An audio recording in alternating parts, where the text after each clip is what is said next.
You are listening to Random Gameplay Pimpin.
This is your boy, Studio MacGyver, and you are listening to Random Gameplay Pimpin'. Welcome to the show, guys. If you're new to the podcast, welcome to the show. If you're into anime, nerd culture, and most importantly, video games, then you come to the right place because we talk about all of that shit here. This is podcast episode number 357, and I have a few things I want to discuss with you guys. Now, I'm going to talk about my Anime Watchlist for you. I'm also going to talk about a demo.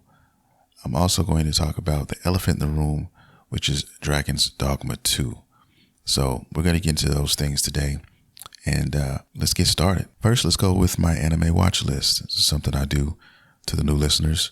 I usually top this off every episode, and I talk about, my favorite anime, what I've been watching, and, all of that. First anime I want to talk about here is one that people kept telling me about, and I took a look at it, and at first it didn't gel with me. Okay, I think it's the anime style.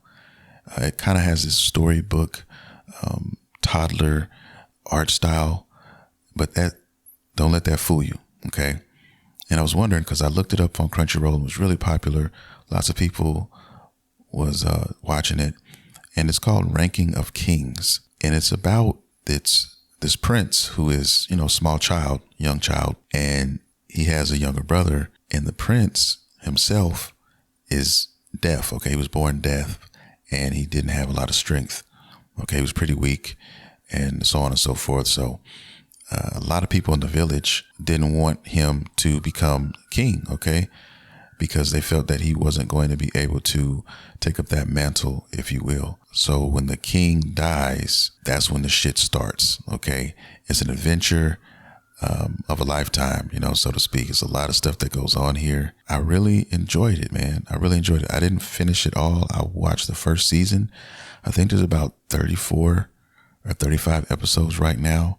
I think the first season is about 24 episodes. So I got a chance to check that out, and I am going to, eventually start the second season. And this is something that any anime watcher should definitely check out, give it a chance, take a look at it, man.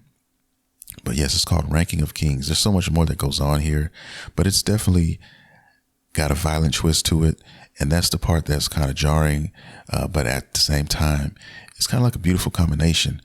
Like when you see the art style, it's like, this art style it's very round and kind of soft.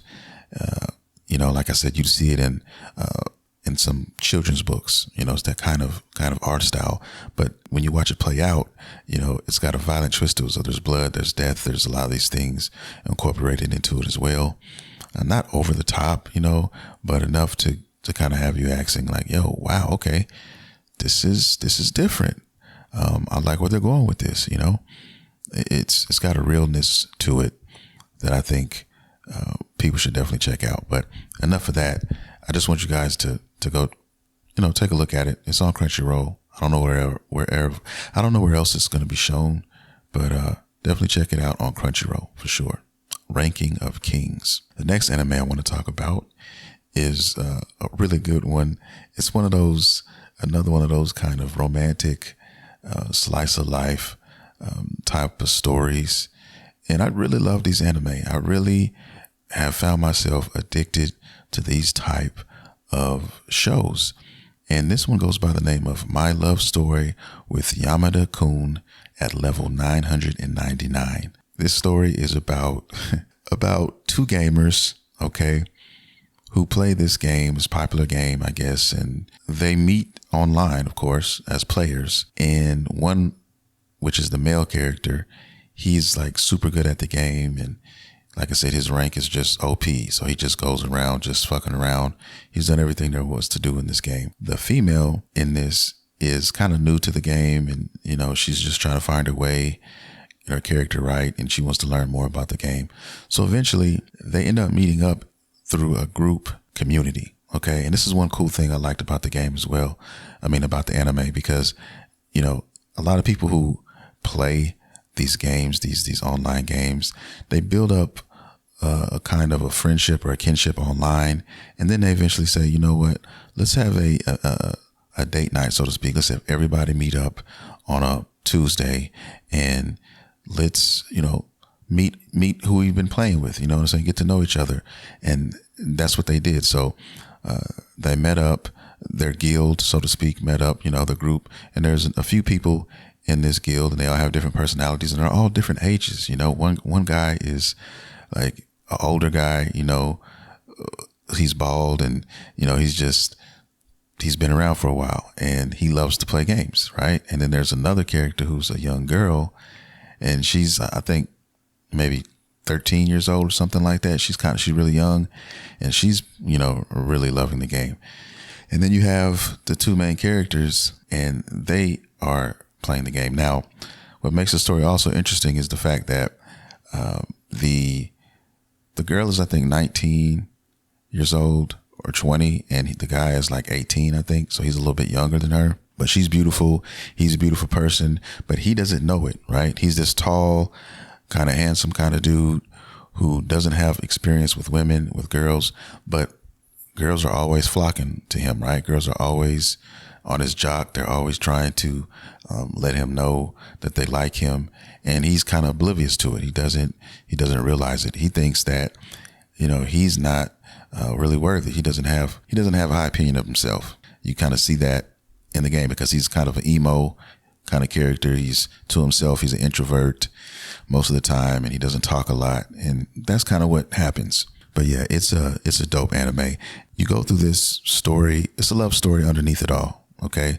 So the girl, she's really liking this guy, and he likes her too. He's not attempting to show it, and neither is she, because she's shy in her own right as well.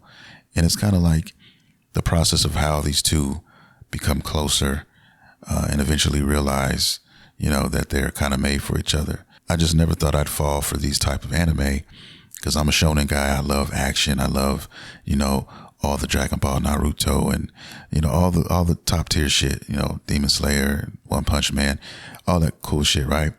But upon looking into this stuff and falling down that rabbit hole, man, I really love these type of anime, and it's one of my favorites of recent years. So definitely check out this anime, guys. It's called My Love Story with Yamada-kun at level 999. Please check this one out. And if you're just watching shonen and you're looking for something else, come on over here on this side, guys, and do a little exploring. Okay. Open up Crunchyroll and just kind of explore, and you'll be so surprised on what you find. And that's the beauty. That's the beauty of it all, because there's so much to find and explore and watch. The possibilities are really endless. And that's what I love about it as well. So having a bigger palette kind of gives you that opportunity to go out and find other ones and search out different ones and really enjoy those too. So when you're on a break for your shonen stuff and, you don't think you can find anything else over there, then come over here to the other side and, look over there and you'll be very, very pleased, I think. That's my anime watch list, guys. But while we're on anime right now, I kind of want to segue into Sandland, which is another anime that R.I.P. Akira Toriyama has created. Okay, he did this one a while back in, I want to say around 2000. It really wasn't as popular, not even close, of course, because of Dragon Ball. I don't think anybody or anything can come close to that. He's done a lot of other stuff. This is an anime that's recently just come out, and I haven't watched it yet. I plan to watch it. I was really busy this past week, but I plan on watching it in the next week or two and gonna talk to you guys about that one. And this one has got a review on IGN already, and it's like a 9 out of 10 on IGN. Okay, and they definitely use a lot of 3D animation in this one, which the anime community kind of frowns down on. It's 3D animation to me. It's kind of a slippery slope. Okay, because it's good depending on how you use it. All right. It's not made, in my opinion, in anime to be used a lot. You don't want to pile it on too thick.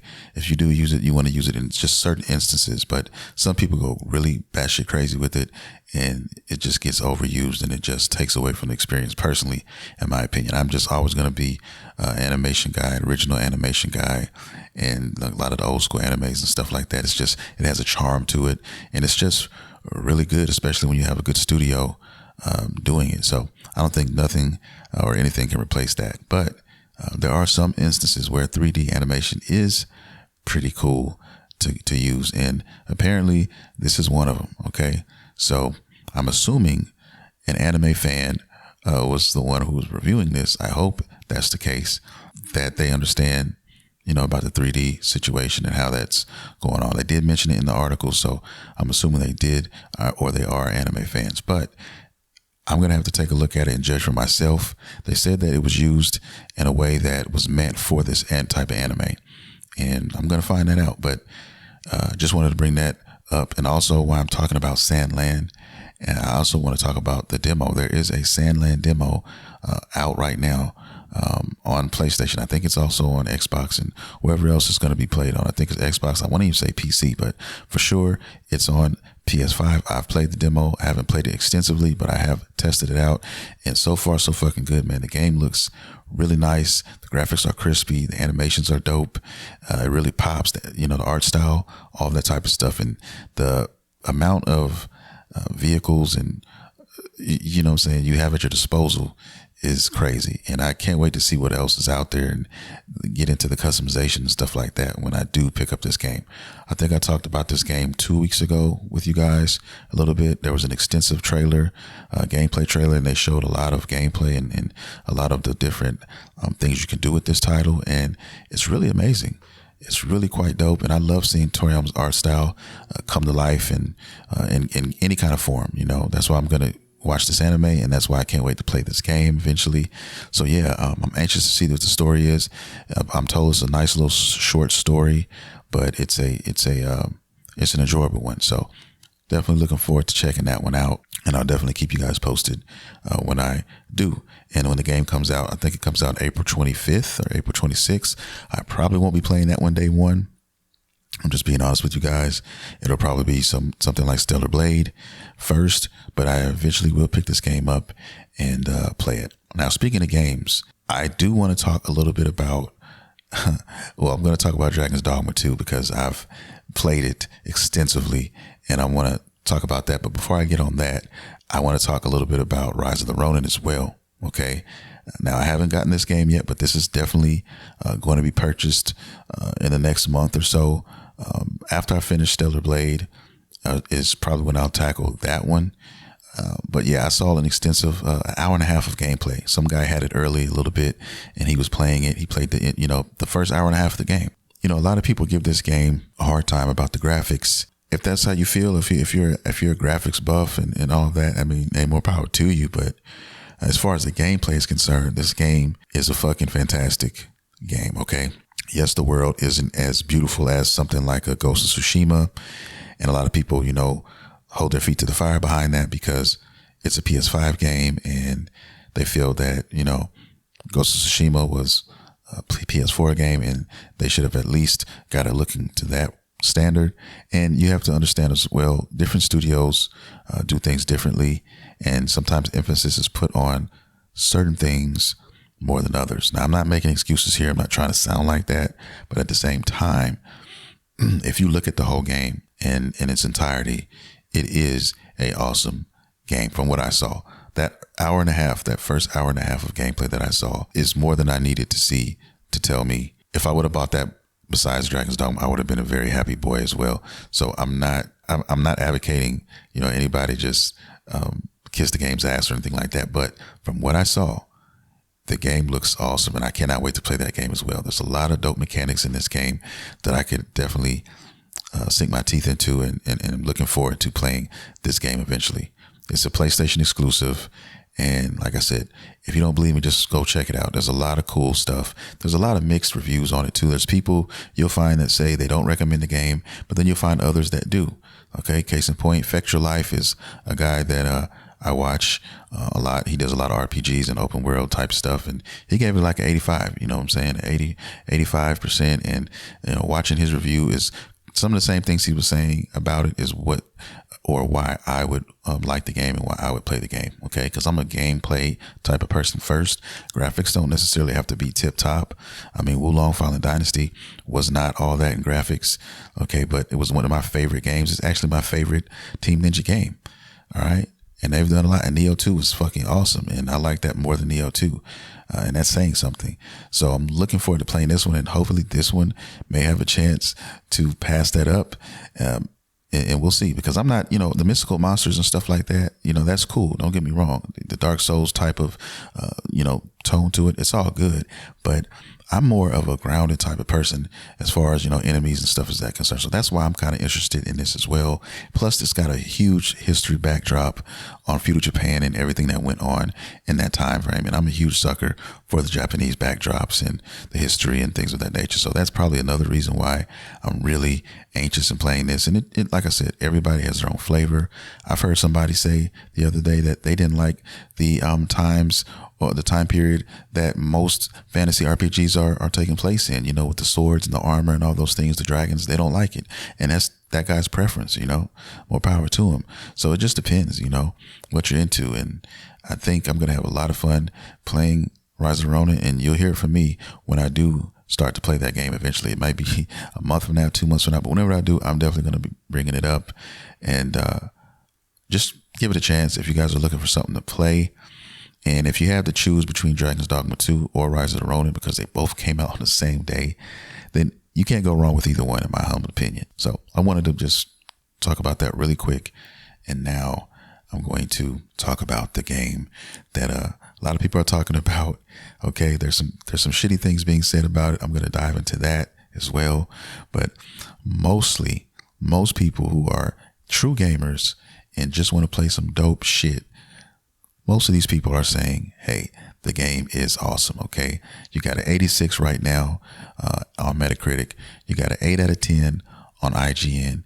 And you got a 5 out of 5 from Eurogamer. So you're going to get anywhere from 8 to a 10, depending on what review you look at with this game. So yeah, there you go. I think Rise of the Ronin had an average around a 7. And you had some 8s in there as well. So it just depends on who you are, what you like. But Dragon's Dogma 2 is fucking mind-blowing. It's crazy. I've been playing it nonstop pretty much since Thursday night. Okay. I haven't had a lot of sleep. This game it's rare that these games do that. Okay. There are some games that come out and they take me over. If you're a true gamer, you know what I'm talking about. There's certain games that just kind of, they just take over your life, man. Okay. For a while. And this is one of those games for me. And I haven't stopped playing. I'm just having so much fun with the game, guys. It is crazy. All right. And if you played the first one, you know what I'm talking about. I'm a huge Dragon's Dogma fan, period, in general. I own it on PlayStation. I own it on the Switch. I'm just a huge fan of Dragon's Dogma, right? And this game is no different. This game is no different. It's right up there. It's definitely a game of the year contender in my book. And it's so much, it has so much to offer. I'm just really getting my feet wet now in the game. Okay. I think I have about, I don't know, maybe 20 hours in the game, somewhere around there. A lot of time. Okay. A lot of fucking time in this game. So it's just so much you can do. The world is very big. There's so many things to explore. It's so dense. There's so many things to get and to find out. And I'm loving every minute of it. So there's different classes. You have 10 different classes and they all do, different things. Okay. I just recently unlocked the Warfarer and the Magic Archer. Literally right before I put the controller down, those are what I unlocked. Because if you play your cards right, you can unlock them both around the same time. If you grab a couple of items, you do a couple of things, you can knock out 2 birds with 1 stone. And that's what I did. And I haven't had a chance to try them out and experience those yet, but I can't wait for the Magic Archer, for real. Now, the Warfare class is the one where you can play up to 3 different classes, all right? But it has limitations to it, okay? Because you have to, you can't use each one as you would use it if you were using one class. So you only have limited skills you can use with this class here. So you have to combine them all and kind of share them and pick your most favorite ones that you want to kind of play this. And it's really complicated to play. I don't want to get too deep into it, but you'll find out if you play it. Okay. If you pick up the game, you'll definitely find out. So me personally, I'm not going to be playing Warfare class. Okay. I might toy around with it, you know what I'm saying? But as far as like making it a class for me, I don't think I'll do that. The classes here are so good that you really don't need to. If you focus on one class, there's so much that they bring to the table. There's so much to offer. There's the warrior class. Okay. There's the fighter class. The fighter is the sword and board, sword and shield, tried and true.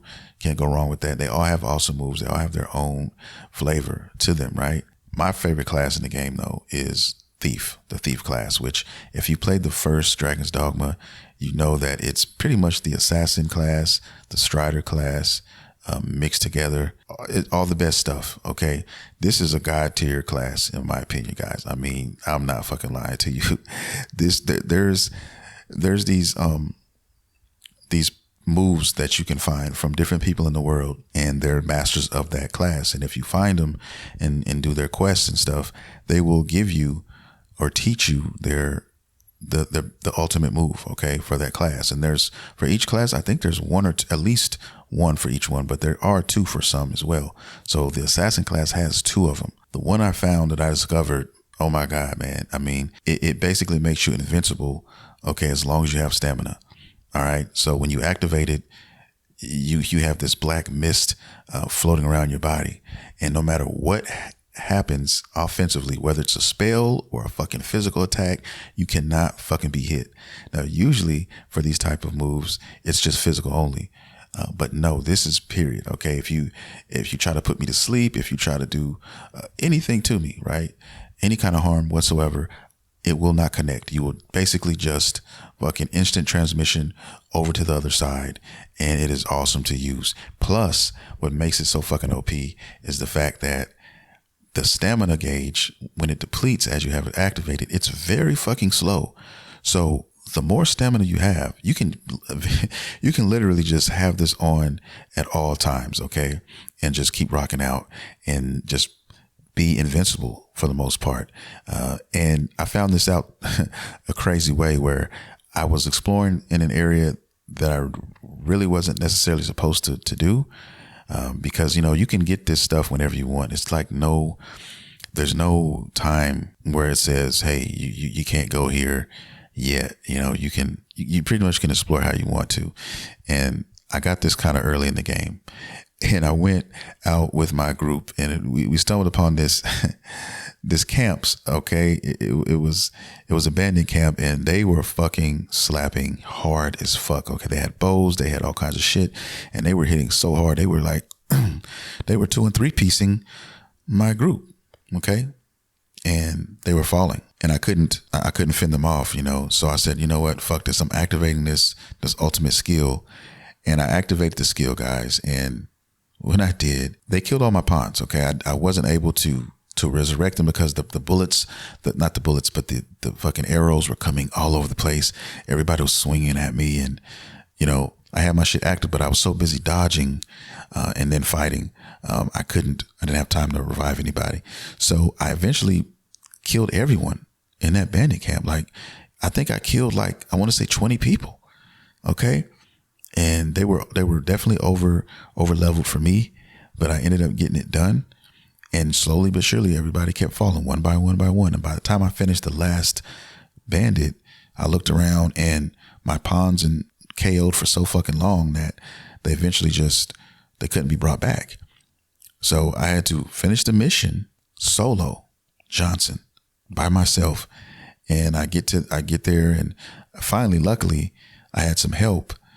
And on the mission, there were some other guys who kind of joined me or whatever. And then we kind of just went around and took out all the remaining bandits in there. It was a great experience. I recorded a lot of it, and I definitely want to share it with you guys. But yeah, man, that's when I realized how OP this shit was. Okay. This shit is crazy. Basically, I surround my whole moveset around this. All right. And there's some other moves that the Skull Splitter. I mean, you cannot go wrong with the Skull Splitter, man. It is awesome. You melt bosses with this. And that's exactly what I've been doing, melting them with this. And I love this class. Also, for crowd control, say you're in like a tight corridor or something, you're in a cave and you get overrun by a group of people, right? The smoke bomb. Okay, there's a smoke bomb that you use, right? And it works on everything, all right? It works on harpies, which are these birds, these fucking flying birds that can put you to sleep, and anything it works on. And you drop the fucking smoke bomb, and when you do it, anybody in that vicinity, any enemy in that area, they become blind. They can't see you, and when they become blind, they're basically just sitting ducks. Okay, so if you hit triangle when that smoke is active, you instantly just initiate a execution animation on anybody. So say there's 4 or 5 people around and they're coming for you. You're by yourself and you drop that fucking smoke bomb and then you just fucking assassinate all of them. Okay. And if they have a lot of fucking HP, then you do it a couple times and then you fucking take them out the game. So it is awesome. It's underrated. Like I said, don't sleep on any of these moves. There's so many more that, I can get into, but these are the ones after experimenting a little bit and playing around with it. This is my skill set. This is what I like to play with and use. So I'm just having a blast with the game, and that is my class. It's going to always be my favorite class. And I think now I'm going to be moving over to the Magic Archer. That's the other class I'm really curious about.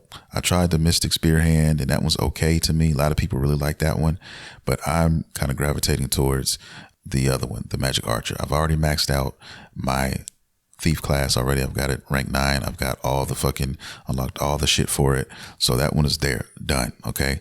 Now I want to do Magic Archer, and the difference between Magic Archer and this one in the first game is the fact that the Magic Archer in the first game, it was really OP. You were double threat because you had the Magic Archer shit, which the bow was just OP in itself.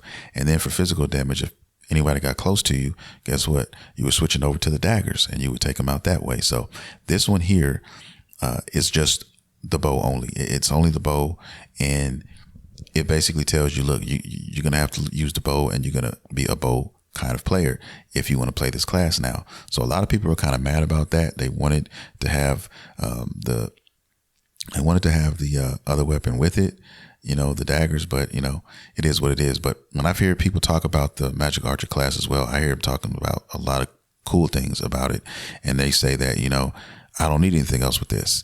You know what I'm saying? So the only weak side to this one, if I had to give it one from what I've seen, is that in close quarters combat, it's not good. It's not that good in close quarters. Now, there are things you can do to kind of fix that. It depends on where you're at. Okay. Because if you're in caves, it's definitely something you could take to any cave and you can dominate in any kind of cave, underground or whatever. So that's really what I'm interested in. I've come across a lot of caves, guys, in this game, and I didn't go in them on purpose because I'm waiting to get this bow, and I'm waiting to take that bow in there and fucking wreak havoc with that bow. Okay. So I have to, of course, upgrade it. Anytime you use a new class, you have to, it's kind of bare bones at first. So you got to do a little grinding to get that level up there. But then when you start unlocking those moves, then it gets really spicy. And that's what I'm looking forward to playing and getting that shit really spicy now. So yeah, I'm, going to be very anxious. And then it also depends on, what you're doing. Of course, you make up for your weaknesses with your pawn system. Okay. And I found that out as well. Okay. There was another instance in this game where I was trekking in uncharted territory. Okay. These fucking enemies were fucking OP. There were golems and shit. There was, these fucking, I don't know what these guys are. There's some other creatures, man, but they were hitting hard. They were slapping hard as fuck. And of course, there were fucking griffins and all these things flying around. So at every turn, it was just an enemy. I'm like, what the fuck? So, and it was just be me by myself, right? I didn't have any pawns with me. They had died, right? So I'm running around. I didn't have any camp backpacks on me or whatever. And that's what you need to kind of set up a camp and, get your health and shit back and everything like that. So I was just out there on my own, right? Luckily, I was running from these people. I found some bandits. I kind of ran from them and I discovered a rift area, which is basically a place where you go and you can call in your pawn. So if your pawn dies, your main pawn, you can bring your main pawn back. Plus you can go back into that rift and you can grab you up to 2 more characters on your team for your party. So I was like, thank God I found this. I went in there. I got me a couple new teammates and they were able to help me get through to the next town so that I could finally upgrade, do some upgrades and finally get some rest for myself. And it was off the chain crazy. And it felt so good. Now I have some pawns with me that are pretty dope, man. I found a nice combination. Okay, because you have different, your pawns. I think you can pick to have 6 different classes, and you can kind of figure out what you want to do, how you want your party to be. There's different combinations. You could do 2 archers, you could do 1 archer, you could do a mage, you could do a fucking sorcerer. And I'm here to say right now, if you don't have a mage in your crew, you're gonna feel it. Okay. You definitely need a fucking mage in your party to help heal you and dish out some damage here and there. You definitely want that. Okay. From my experience. Now you could go against the grain if you want to and go sorcerer, which is basically a mage, but with offense only type of thing, like a moveset. And they're cool, but they don't slap like, they don't slap in my opinion, like the mage does. It just feels better to me. And so my party consists of, a mage and 2 warriors. Okay. That's what I had, and that's what I currently have right now. Okay. And then I am a thief right now, but now I just got the archer class. So I'm just going to plug in the archer, and it's an easy plug in. I can just stick the archer in there. So we have the mage that's going to heal. You have the archer. Okay. And I don't have to focus on healing with the magic archer. I can, because I have moves that will allow me to do that, but I can focus more on offense as well with the magic. Okay. And I can depend on the rest of my group to dish out that punishment damage. Okay. And I can just sit back and fucking shoot everything. Okay. And that's kind of like where I'm going to be going with this. And my main pawn started out as an archer. She's maxed out as an archer, and she's awesome. But now I've converted her over to a warrior class. So she's learning a lot right now. She's been doing a lot. We've been through a lot of mud, and she's almost going to be, she's close to maxing out pretty soon, that class. And now I'm just going to give her the best, get some money going so I can get her some really good gear worth getting. And cause that matters. Gear definitely matters. You want some good gear. You definitely want some strong stuff. So cannot wait for that, guys, and can't wait to jump back in this game, to be honest with you. So I'll probably be doing some of that today, and getting back to it. And I'm going to have videos and, clips and stuff like that. So you can definitely check out the channel at Random Gameplay Pimpin. It's missing some videos, but I'm going to have plenty of footage from this game coming out soon. So definitely check it out. And yeah, man, it's just so much to talk about with this game. One of the other things I want to talk about, which I hear a lot of people talking about as far as the community is concerned, guys, is the microtransactions, man. This is the only sore spot about this game. This is the part that kind of hurts to talk about a little bit. A lot of YouTubers have been getting run down on, okay? they've been spinning the block on all these YouTubers because they thought that these YouTubers were being shills. Okay, they thought that these YouTubers like Fighting Cowboy and Affect Your Life and all these other guys that I follow and some of you guys may know about, they thought that these guys were paid by Capcom to not mention these microtransactions in this game, and that's not the case.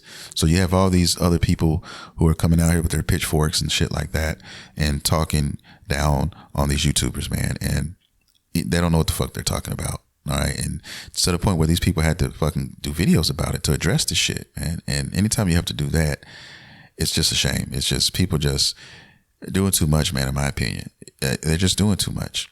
Okay. The butter is so so thick, so cold, and melting as I speak into this microphone that I don't even know where else to go from here. It doesn't make any sense to me, in my opinion. It's a slippery slope. Okay. I will say that the microtransactions is a no-no. It was a big boo-boo from Capcom. I don't know why they went there. This is a single-player open world experience. And I just knew, oh no, Capcom would never do nothing like that. No one saw this. No one saw this shit coming. All right. Now, supposedly, when it comes to these, a lot of this stuff is limited. Okay. At limited capacity. In other words, a wake stone is something that you get. And if you die in battle, you can bring yourself back. Or if you meet a pawn, or if you meet somebody out there in the world that you really like, or they have something to do with the quest you need, they can be killed. Anybody can be killed in this world, right? And usually once they're dead, they're gone forever. But you can bring them back with the wake stone. Now, the wake stones are very rare, and you just can't get them whenever you want. Okay, so that's what made the game kind of beautiful. You had limited uses, which I accidentally used on some random ass fucking NPC, which I'm so mad at myself for that, guys. You just don't understand. But anyway, I got nothing in return for it. Not a goddamn thing. But anyway, that's why it's so important. But apparently they have this where you can buy up to like 5 of them, I think, on the store. You know, a lot of stuff is like 99 cents and stuff like that. But the fact that they have this stuff on here, guys, when you talk to the developers and they told you, hey, this game is meant to be discovered you're supposed to be out here in the land and finding all the secrets and learning and just having an experience out here. And I thought that's what it was. I don't intend to buy anything on this DLC with this pay to win shit or whatever you want to call it. I'm going to play the game. Everything can be attained in the game if you just explore and you do your due diligence in the game. And that's what it's meant to be, personally. And it kind of sullies the name with this. I hate that for this game, because now that's what everybody's going to talk about. That's what everybody is talking about. They're talking about this microtransaction shit, and it's overshadowing the beauty of this game, right? And so I'm giving this game a 9.5 out of 10, and it would have been 10 out of 10. That 0.5 is because of the fucking microtransactions, the fact that it's just there, the fact that Capcom had the nuts to try to do this was kind of just, it was bold. It was flagrant, if I'm being honest. Just when you thought this was a butterfree review, you know, it's not. Okay. I was walking around here playing the game and everything was good, and I was like, yo, this is an absolute butterfree experience for me. Upon further review, no, it's not. They said, hold my beer, we have some butter for you, and they pulled it out and they did it with these transactions. So like I said, you don't have to entertain them. I wouldn't personally do it. I'm not going to me, that shit doesn't even exist. I'm playing my game how I want to play it, and that stuff is just whatever to me. Now, when they look at this, I'm wondering what they're going to say. I wonder what statement they're going to put out, if they're going to change anything because of the backlash, because I'm talking about it's getting some serious backlash, enough to, like I said before, they're having these YouTubers come out and address the shit because they're getting bombarded with this. Okay. And I hear a lot of people saying that, fuck it, never pre-order, and this is why I'm not buying this game, and this and this and that. They don't fucking buy the game. Okay.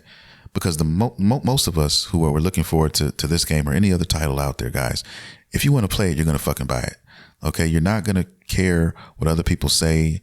And it's not going to deter you from playing what you want to fucking play. All right. There was nothing that nobody was going to say to me that was going to make me say, I'm not going to be playing Dragon's Dogma 2, period. And that's true for most of us. You can lie to yourself. You can tell yourself whatever you want to help you sleep better at night. But we all know the fucking truth. Okay.